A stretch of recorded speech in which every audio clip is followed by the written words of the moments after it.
Welcome to Get Into Market, where your job is real, but your role is negotiable. John is not here this week. He's busy doing other things, but I am fortunate enough to have a special guest on, someone that I have only worked with, I think, like what, less than 6 months now.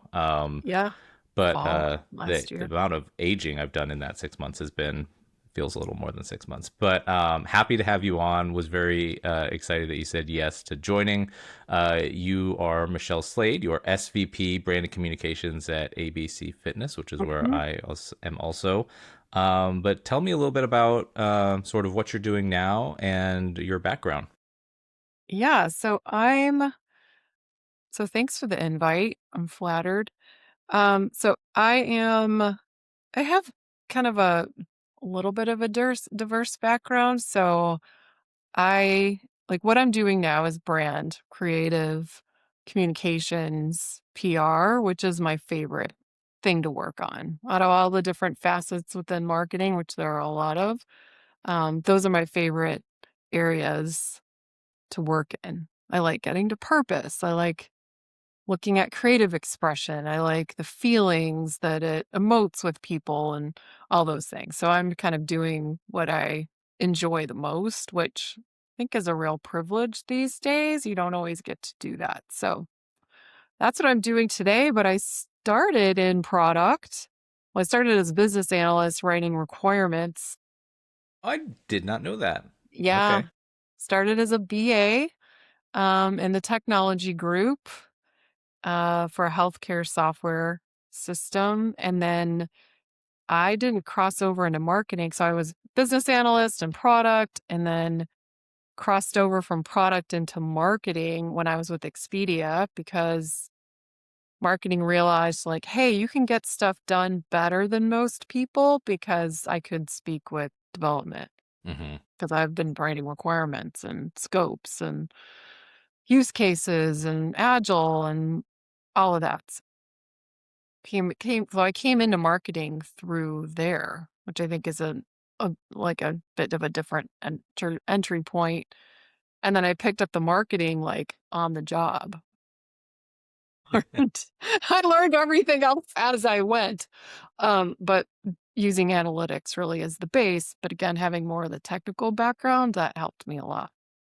One of the premises of this podcast, which you don't know because you wouldn't listen to this podcast because you have better things to do, but is is the idea that there's a lot of fungibility within a role in product and in marketing, and it varies a lot by org too, and can you can have changeovers in kind of what you're doing day to day with like even just new management or reorg within an existing org. And so there's something about that like agility that you seem to have carried through your roles that's beneficial. I think part of that is because still even now, like marketing probably has a little more spec than it has sometimes in the past, but like there is still kind of an expectation that there's a flexibility and fungibility in what people can expect from you as your deliverables or their expectations. Yeah, I think product specifically, really defining what the product is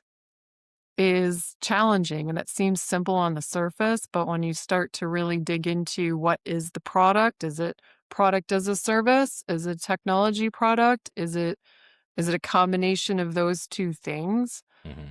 Um, is I think where a lot of product marketing ambiguity is around like not having clear understanding, like as an organization, even. And it's Like, surprisingly easy not to. right. Because it just becomes all like, the stuff. The stuff that is in the middle, I think developers have, there's clean lines around like its code. Hmm. So it is literally in black and white X's and O's. And then everything around it, like it just gets fuzzy from there. Like how that gets translated into Money. a go to market money, all those things. So the intersection points are really cloudy. But the like defining, I think the .com era taught us like, well, the your storefront, if you're a .com, is the product.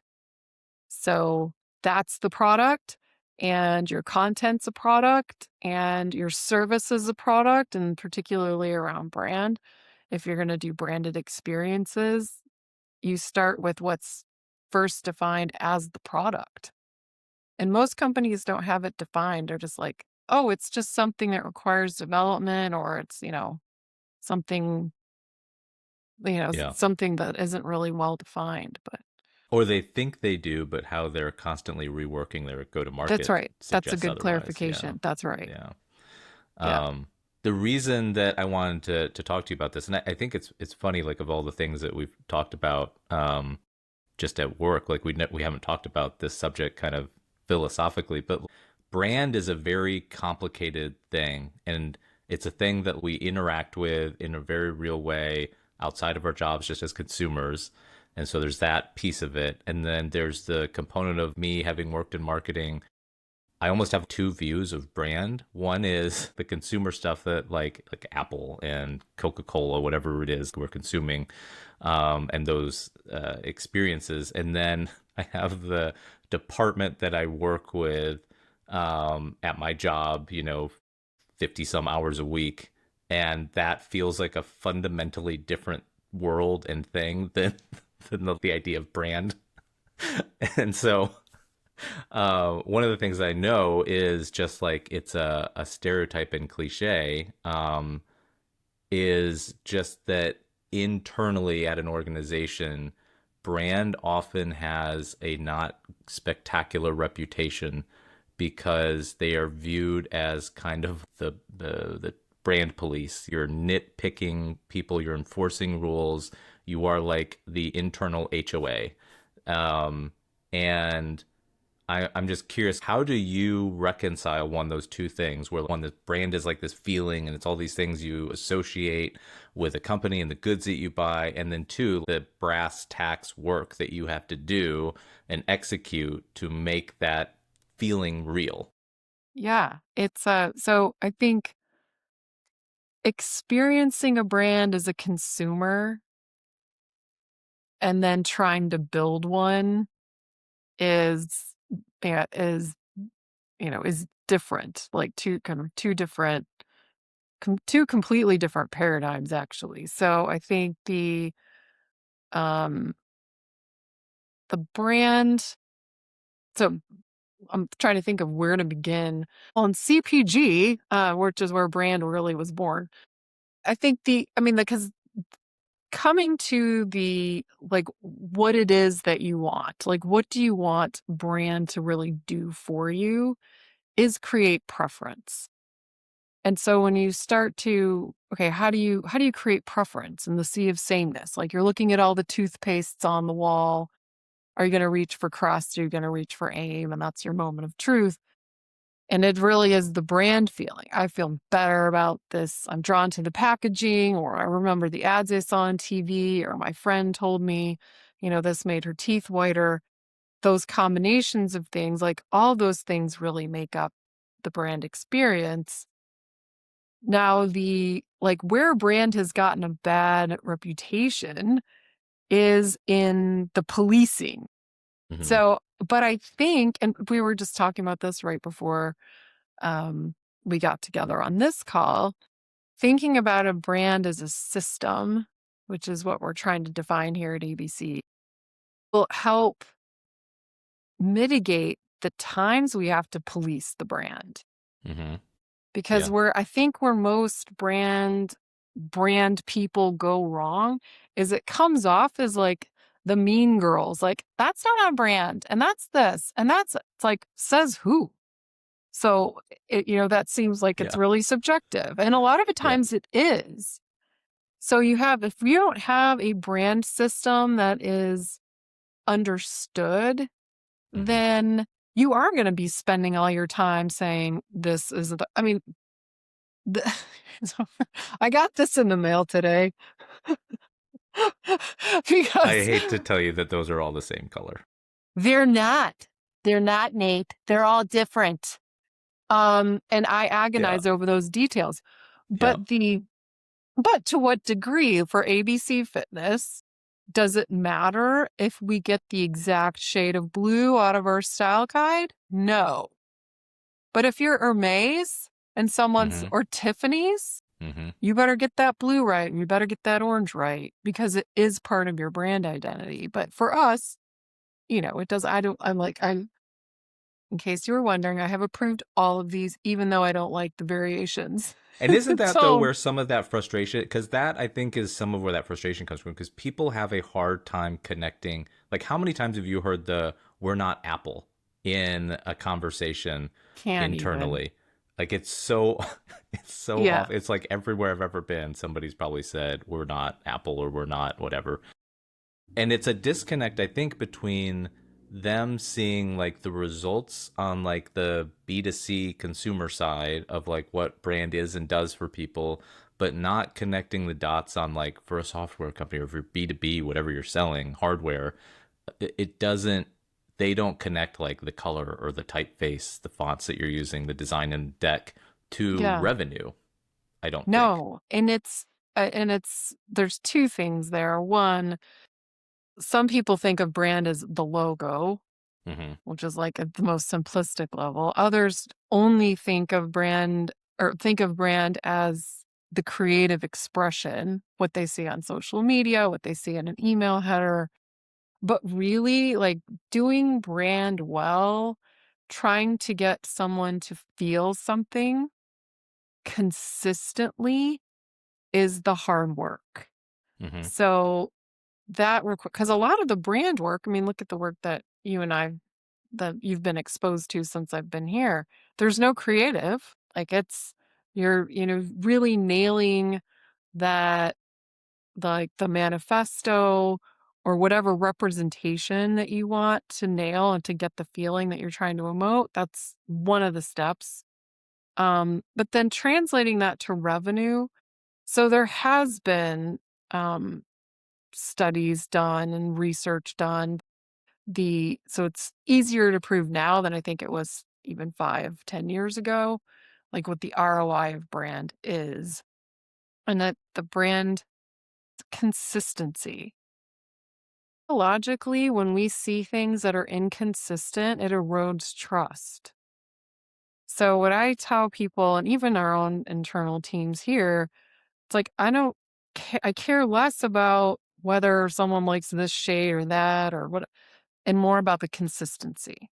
Mm-hmm. And the consistency, whether it's a conscious or unconscious decision that you're making, that trust is being influenced Yeah. by that. And that's really where you get the ROI. Because if you're paying a lot for something and you want to charge a premium for it, and the packaging is, you see two different types of packaging, or you see the website experience has a glitch, Mm-hmm. you get 404s or whatever it is, it starts to erode credibility and erode trust. And then that's where money comes into play.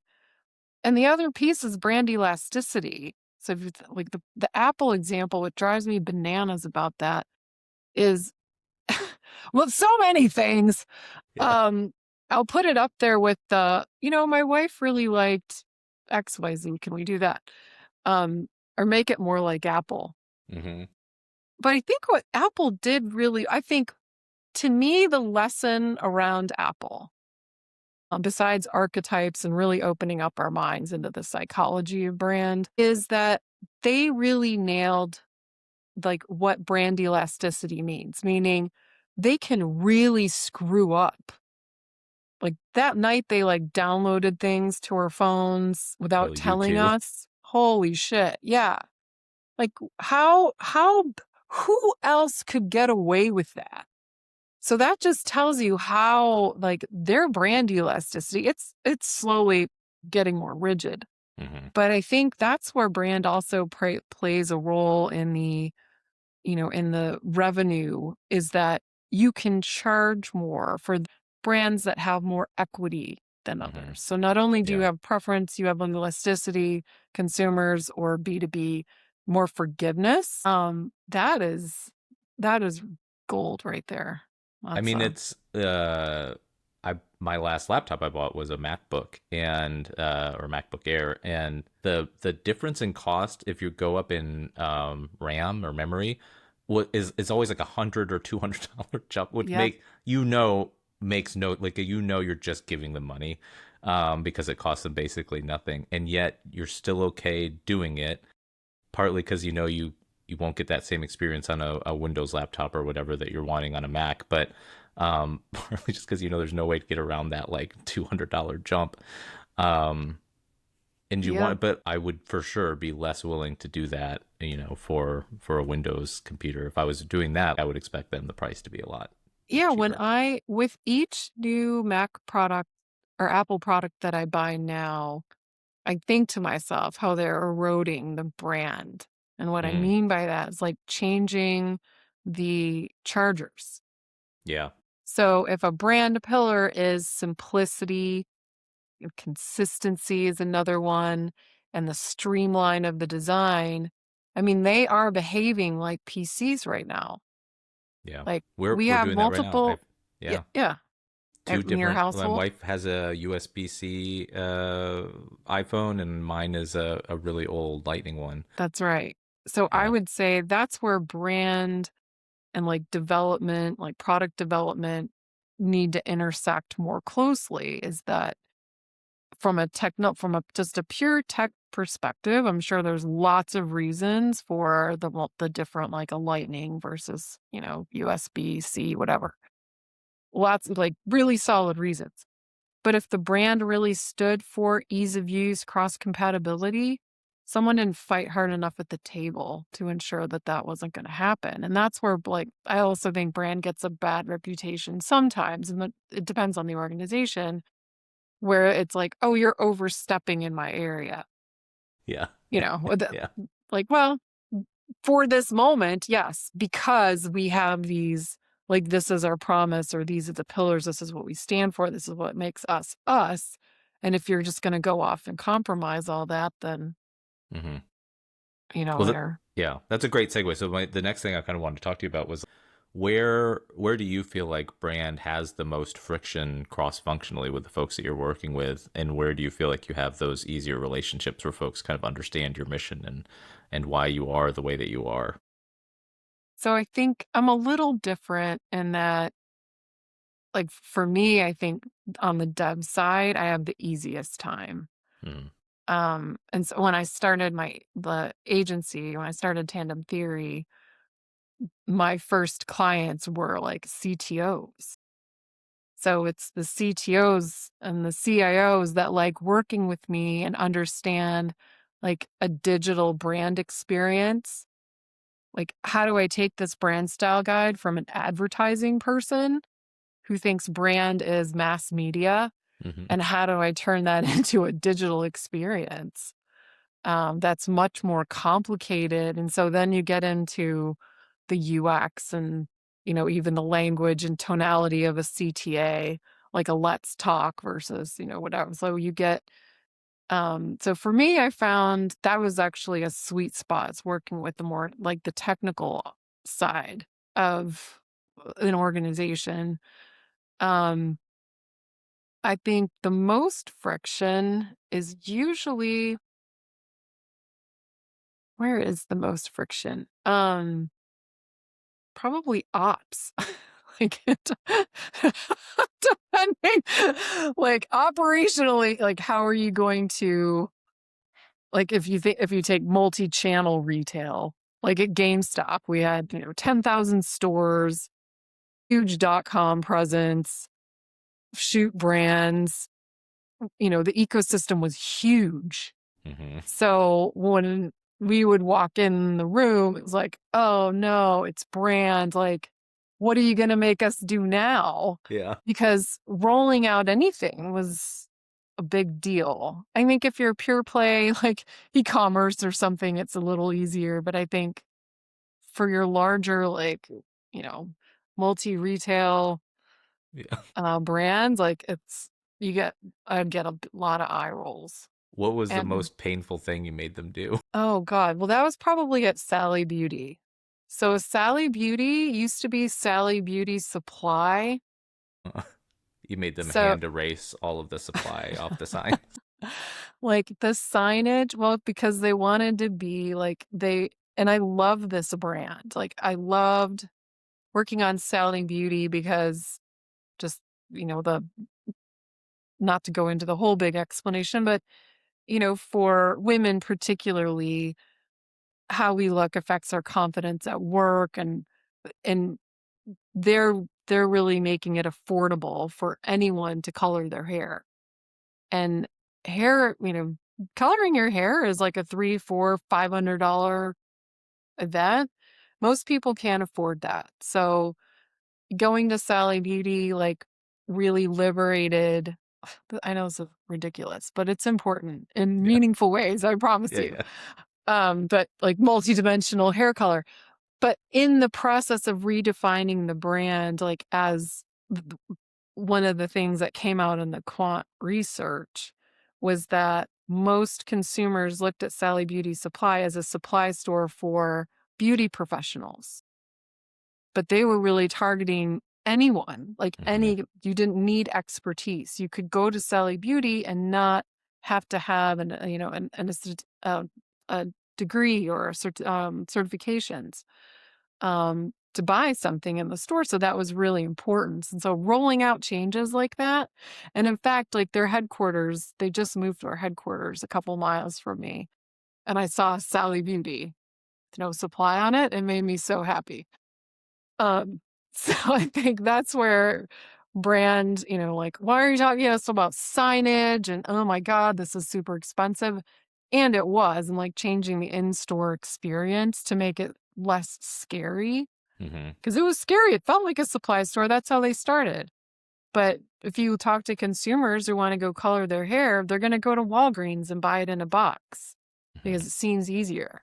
So, Right. hey, Sally Beauty, if you want that consumer, you have to get to parity with making this easy to use and like taking all the scariness out of it, like Sephora's been doing. Um, so anyway, that's my Sally Beauty story. What So I feel like when there's a internally kind of a strong brand presence, at least as a team or department or whatever, there's kind of like two knee-jerk reactions. One is people start going rogue because they don't want to have to live by the rules and they feel like it slows them down, so they just start spinning off their own slides, everything they're just doing on their own. They're doing their own one-pagers because they just don't want to participate in the process and they think nobody will notice. The other group is they come to you for literally everything because they know that that makes it easier for them to comply with the stuff that the brand is trying to do.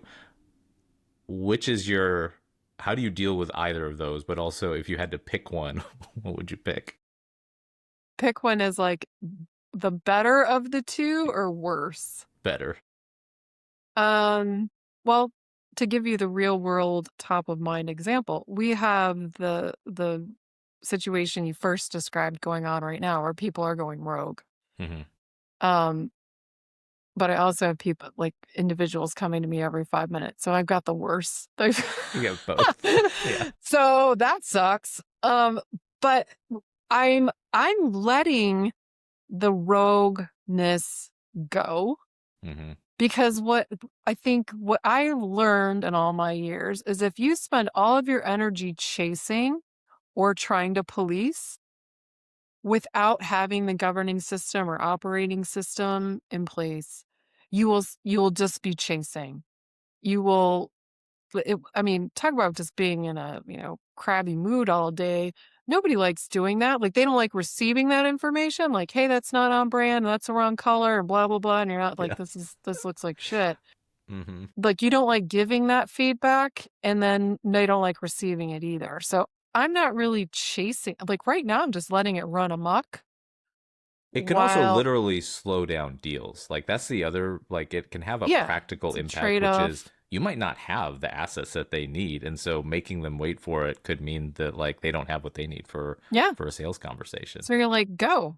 And Yeah. so let it go while we are building out the foundations. Now, after this so like brand operating system rolls out, Well, you're a hammer. You're coming for people. I'm a hammer. I'm coming for you. Yeah. But in a way that should be I know it sounds so cliche, like, is it a real partnership? But it should feel like a partnership because most of the time people are coming to me and asking for things because they want help showcasing their work. And I understand that. It's like they want the work to look good, especially internally, and internal politics play a role. And there's political theater and lots of eyeballs on this. And so even things that aren't even leaving our walls become more important because this is someone's career, or my performance is going to get evaluated based on like what someone thinks about this PowerPoint presentation. And crap, if I can just get some motion in here and like put a little sizzle in it by the nickel, um, that will help me feel more confident. That will help me earn more trust with my colleagues. So there's like, it's a trade off. So I'm trying to work on a system that will create like more of easier to follow guardrails so that we can accomplish that as one of the objectives. Like someone's feeling like this adequately reflects my work and is on brand, but also gives me some flexibility because I see there are other elements I could use, or I can plop these in here and suddenly it looks like I'm a visual communications genius. Yeah. My So new that's goal the is to get goal. people to call you Michelle the Mallet once the system's in. Wait for and well, I mean, today we're Yeah. rolling out SLAs. I'm like, I can't wait for all the blowback on that one. Like 5 days minimum and then 2 months on some big projects. Like, Which is another thing, like I feel causes friction sometimes internally. Is one, it's the rules, but then two, it's creating those expectations around when people can actually expect to get the thing that they requested. yeah, I think that most people don't understand that creative process is process for a reason. And it's not any different than developers. Like our Hmm. design team has more specialties than a dev team. Hmm. Like we don't just say, you're going to hire a full stack developer.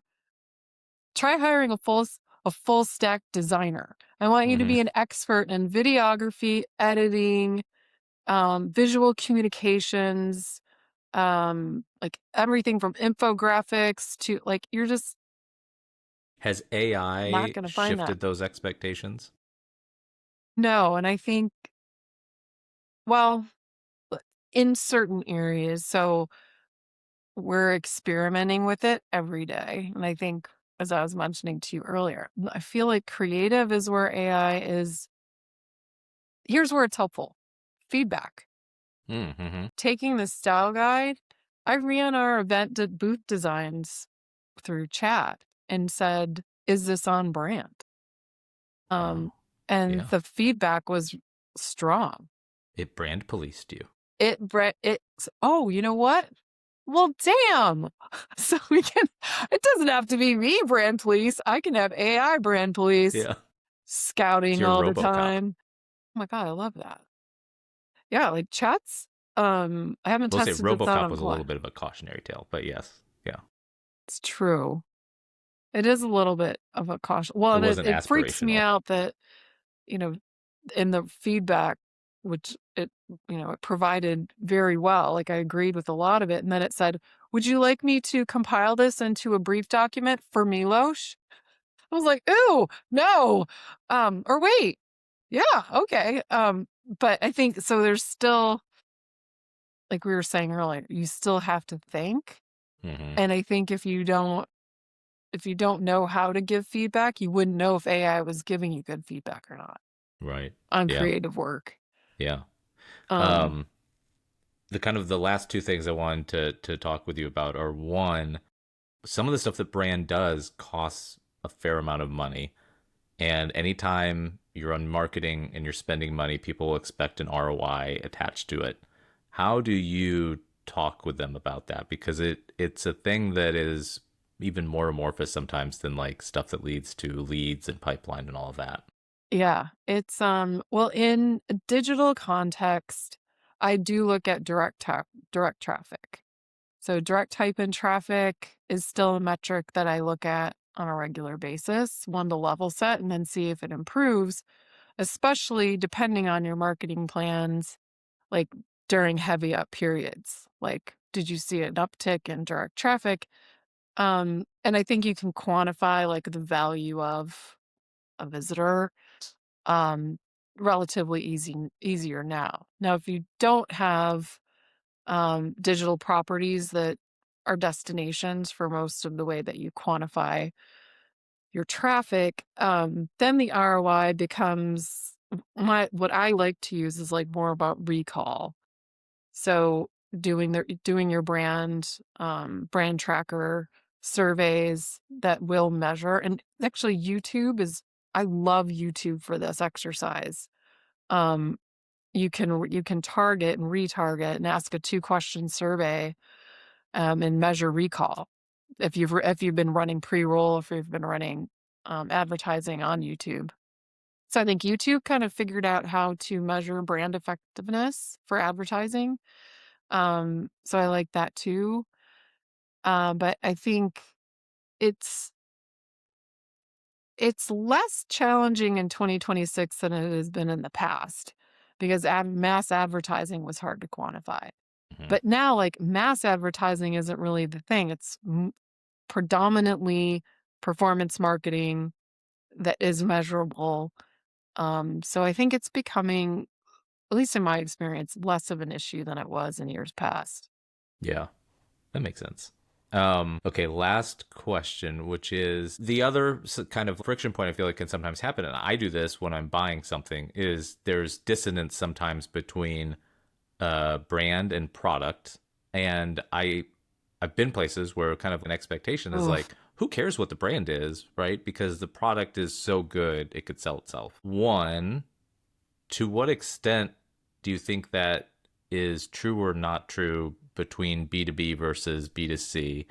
But then two, like how do you help them, because part of that is just a misunderstanding of go to market generally and how efficient or effective you are in getting your thing to sell, which is completely divorced from how good it is in a lot of ways.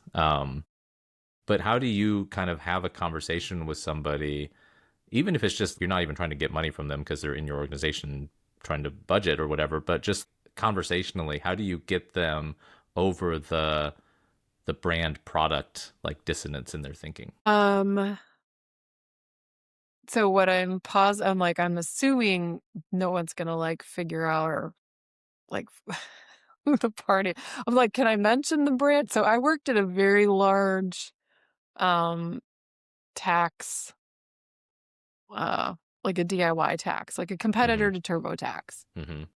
where the chief product officer and I were like, we butted heads every 5 seconds because she believed the product sold itself.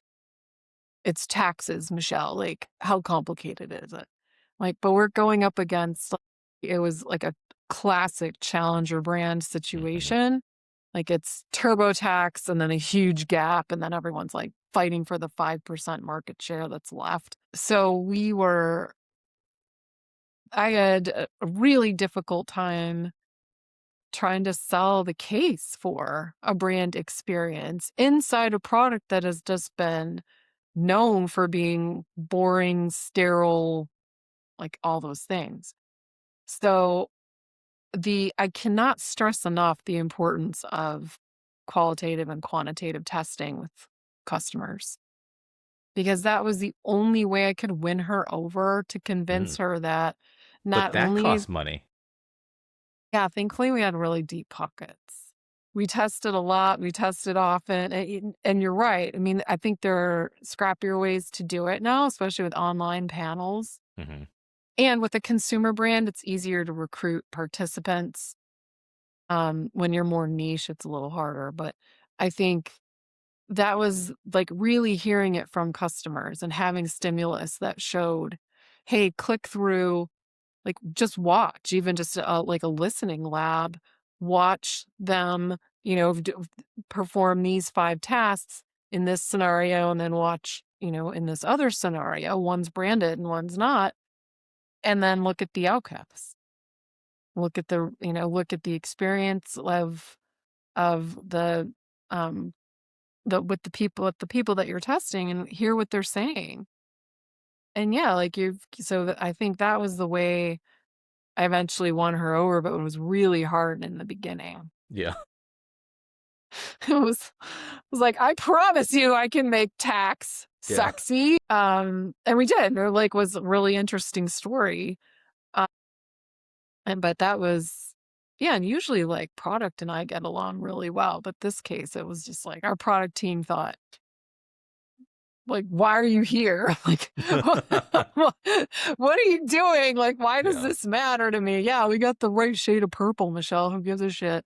Mm. I'm like, no, I'm not talking about that. I'm talking about like the language that we're using in the copy and how we're showing tips and even just like, a slide out and, how you make a digital experience feel branded Hmm. and what that really means. And Yeah. okay, fine, let's test everything. But yeah, you do. That's a good call out. You do need budget for that, but Yeah. it's worth it, I think. Yeah. Um, this has been great. I don't think I knew about some of these places that you worked at, so that's always fun. I've had a really exciting history, or yeah, I've had a very exciting career.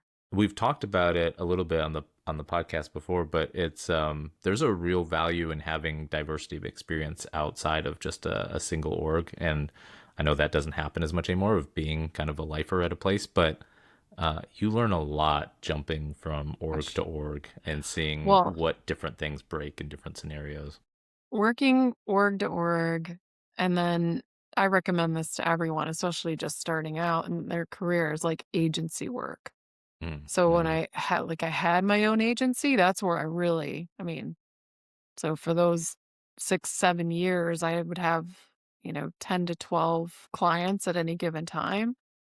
That's where I just learned the most, um, and figured out, like, what I really enjoy and what I don't, and so it was, like, personal and professional, but yeah, I recommend that to everyone, like, get some agency experience so you can work across as many brands as you can in as short a time frame as you can, because 'cause you'll learn real quick the types of cultures departments, Yeah. functions, like, what makes you tick, like, how an organization brings out the best or worst in you, Yeah. and you learn about values and importance. So yeah, it's good experience. We end every episode with a lesson learned. It can be from something in your life as a parent outside of work. It can be a work thing. It can be a news thing. You are a guest, so I won't make you go first. Mine is it was just an article in the LA Times by Suhana Hussein about California's restaurant service fee sparks anger threats as it highlights tipping's racist past. Basically there's people that got really mad at this restaurant that had a built-in 20% service fee instead of tipping. So you don't have to tip, you just automatically, which they do some where I live, but there's no laws or rules around it. You can just write it on the receipt or whatever that's what the policy is. Um, I think this is why my default is usually 20% anyway, so this wouldn't really bother me. But what I find funny about it is how mad people get because I'm just like, it's just a flat rate. Like they could have built it into the price of the food and you wouldn't have known any different. So why do you care about like what this and right, whatever. There's a privilege or whatever to eating out these days because it's super crazy expensive and now costs like $100 to take, my family out to eat these days. But it's just funny how much the culture around tipping has changed in the last few years with one everywhere you go now where you pay at like a POS, a tipping option comes up no matter what it is you're buying or service they're providing, and that's a little crazy. And then two, just restaurants have always been tipping, so like I don't understand. You may not have wanted to pay the 20% or whatever, but they can charge you whatever they want for their food. So like they'd get that money from you one way or the other, so who Yeah, cares? Yeah. that's and to build on that, speaking of like, I guess this falls into merchandising, maybe I don't know, but with the tip, how they have like good, wow, Yeah. amazing exclamation, Yeah. and I thought, who came up with that? Because if you just shift it, like let's say if the 10% was, just make that worse so that you could influence the tipping one way or another just by Right. the labels you're putting on those. I think of it every time I click it. Yeah. Because I'm thinking, wait, am I influenced by the number of what I historically do, or by the descriptions? And I'm thinking most people don't math. So they're really using the, like, if the 20% is like super awesome exclamation, Can hopefully I we're say getting more people 20%. part of why I started doing 20% way back is because the math was easier. Right? Yeah. I mean, um, duh. uh, so I one question on this, and this is kind of a personal question, but do you tip differently between sitting down at a restaurant versus takeout? Yes. Yeah. Way Um, more for sitting down. right. Do you But tip even when like it's takeout? we got froyo last night, You got to and tip your froyo person, or where are you going to be in right. So life if you don't tip them? and I don't do it as Yeah. it's like weird. I have That very feels like it should be like a inconsistent rules. doorman thing where you tip them at the end of the year. Like if you've been there enough times, you can just leave them $20 at the end of the Yeah, it's year. like I have two teenagers, so we're there all the time, and I just always give them $1. Yeah. So I don't, it doesn't matter if like I'm in there with like my kids and all their friends, Yeah. or just what, like I just tip them $1. So I have like, maybe there's some threshold I need to cross before I get it. But it's like if we go pick up our, our dinner order, I'll tip a percent of whatever the meal was, a small percent, like Mm. 5%. Or like so I use Shipt and Instacart. Mm-hmm. I'm like loyal user, and Not a grocery store person. I don't like, if I could avoid stores 100% of the time, I totally would. Um, but I tip only 10%. And then I was thinking, Mm. shit, I'm only tipping 10%. But then I'm thinking, but the store's just delivering my stuff and leaving the bags at the front door. And then I'm paying 10% on top of like already expensive groceries. So I was having Mm-hmm. this internal debate with myself. I'm like, am I over tipping or under tipping? I'm What like, I what else hate, is everyone else doing? I don't know. well, I think what I hate most is how much more we think about tipping. Like Yeah, it's we more just think about it all the time in the now. It's like front. everywhere. You can't buy anything anymore without thinking. Like in my view, True. and I don't even think this is a political thing. Like just pay people what it costs, so I don't have to think about tipping, and then I'm good. It's I think already there's like, expensive. it's Like like what's the difference? fear. Well, just think about how better off our collective consciousness would be Yeah. if we didn't have this idea that we had to earn everything. Oh, Like, yeah. because I think it comes from that. I think like Yeah. we're afraid to take the tips away because people won't want to earn it anymore. It's like, really, is that the motivation? Yeah. Or is it more the, just getting the right people doing the right things and some trust there? But I it's found I tend to I feel like there's a threshold maybe, but for takeout I just do like $5 at most depending on how much it costs. so you have a dollar thing. I just kind Yeah, of do like a flat because it's like if you right. do A it flat based fee. on it's just different like it feels different. It's less work for I'm not saying it's no work, so I still tip, but it Yeah. is less work, right? Well, it's like the flat tip would be better, like when I'm doing a big long sit down dinner and having 3 bottles of Sure. wine, because then Yeah. my bill's ginormous. Here's $20. That would be more economical for me Another than 20 if you like, drive me home. Yeah. right, exactly. Like, here's 20 in it for you.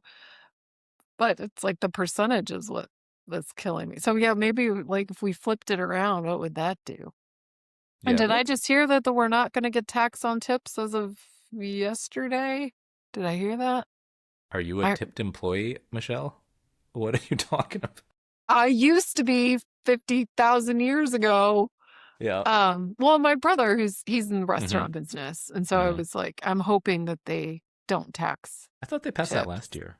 I I thought thought they did up too, to a but I certain thought amount they did. I heard the news Mm. clip last night, so I just Mm. thought Okay. Yeah. maybe someone's taking credit for it. Mm. That's what I heard. Mhm.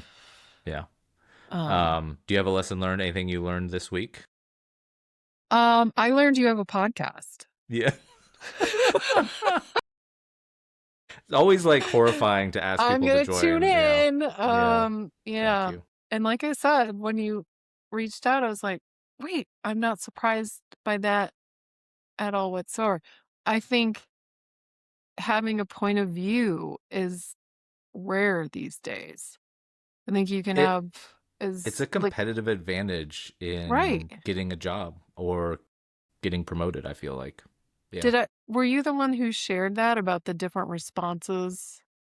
Yeah, I think you did. Like someone was getting interviewed or two candidates, and one just based on the response, one candidate got the job and the other one didn't on how they were going to close the gap. Oh, I don't know. There was something. Oh, somebody's. I don't know. It wasn't you, I but don't know.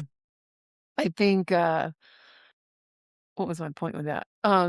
Having the candidate who was interviewed, one of the candidates had a strong point of view about how they were going to solve a problem and close the gap, and the other one just kind of spoke generally about their capabilities. So if you can like take everything that you've learned, synthesize it, and turn it into a point of view that Yeah. actually Well, that's your I personal mean, you know brand. this as a people manager and hiring manager, you can tell when someone does not have a point of view and when someone does. Like it's not a thing that like you just don't clock. Well, just That quick tie-in, which is having a point of view is kind of part of personal brand. And I was gonna say that. real quick, because I am curious about this, what is your view? Because if you look at LinkedIn or just like conferences and events and stuff, it's very easy to have a very sanitized persona where you could slot anybody into the way that someone's doing a presentation. And then there are folks that aren't swappable. Yeah. Which to you has a better value for a company though? Is there a value in having that personality on the stage, or are you just trying to kind of exude and reinforce this kind of brand presence? So that's such a timely question. So I think one is understanding where the boundaries of polarity are, are. So because I think to have a point of view, there needs to be tension. Like you need Mm-hmm. to have healthy tension between at least two things. And most people don't know what the two things are. That's why they don't have a point of view because they don't have clarity on where the boundaries are, how to push them. So for like I use or I am using Professor G. So do you know who that is? Professor Galloway Yeah, yeah, yeah. was at NYU, Mm-hmm. made a name for himself when he was like a thought leader at L2, which I adored. And then L2 got bought by Gartner, I think, and then that kind of all went away. But now he's like writing books about men and men in today's culture, and he has a really strong point of view about it. He's also getting really political, but he's like out on, he's out on his own. Um, so I've really looked to him um, as like someone who's provocative enough and like really unpacking or deconstructing like what makes him interesting. Mm-hmm. And he's interesting because he's right up on that boundary like 99% of the time. Mm-hmm. I think thought leadership right now is synonymous with flooding the market and just saying a lot, like, which reminds me of the mass media days. Just get Mm. lots of CPMs, high frequency, Yeah. say the same thing as many times as you want. That is a strategy. But true thought leadership does generate controversy. Otherwise, it's boring AF. I'm looking at what other brands are doing, and like the ones who are making names for themselves can withstand controversy. Mm-hmm. And then there's others who are like hiding out. So, I know it's interesting. But yeah, I prefer to push the boundaries. Yeah. Well, thank you for joining. I had a feeling you You're would say welcome. yes, but you also said yes the day of the ask, so that was a surprise. And thank you. It's been a pleasure having you on. You can find more about the podcast at productexchange.com. New episodes coming every Tuesday. We will have John back on at some point. But until then, thank you for listening. We'll talk to you later. Bye.